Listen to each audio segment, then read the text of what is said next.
आता एक नजर टाकूयात 9 राजकीय घडामोडींवर। काँग्रेस आणि राष्ट्रवादी बरोबर आमचं जागा वाटप जवळजवळ निश्चित। वंचित बरोबर आमची बोलणी अंतिम टप्प्यात। कोणीही भाजपला मागच्या दारानं मदत करणार नाही, संजय राऊतांचं वक्तव्य। काँग्रेसचं राष्ट्रवादी बरोबर आमचं जागा वाटप जवळजवळ निश्चित झालेलं आहे।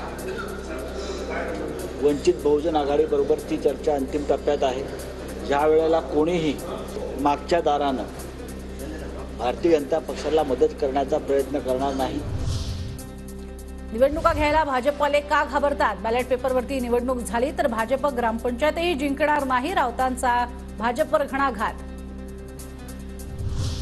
मुख्यमंत्री एकनाथ शिंदे ईस्टर्न फ्रीवेवरील स्वच्छता मोहिमेत सहभागी। ईस्टर्न फ्रीवेवरती आज पालिकेच्या वतीनं स्वच्छता मोहिमेचं आयोजन।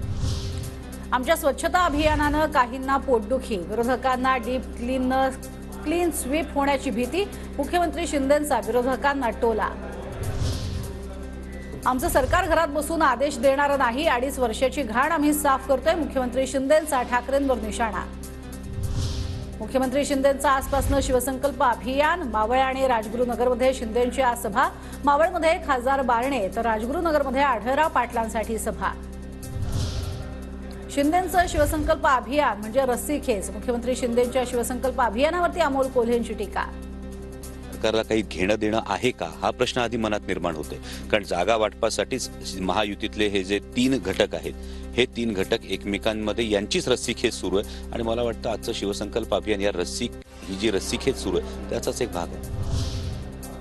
शिरूर लोकसभेच्या जागेवरनं भाजप आणि अजित पवार गटात रस्सीखेच होणार। शिरूर लोकसभेवर भाजपही दावा करण्याची शक्यता। भाजपकडनं महेश लांडगे यांचं नाव आघाडीवर। बीडमधल्या जाळपोळीच्या घटनेआधी मी कोणाला काहीच बोललो नव्हतो। जाळपोळीच्या घटनेत काही लोकांना टार्गेट केलं गेलं म्हणून मला बोलावं लागतं, भुजबळांचं वक्तव्य।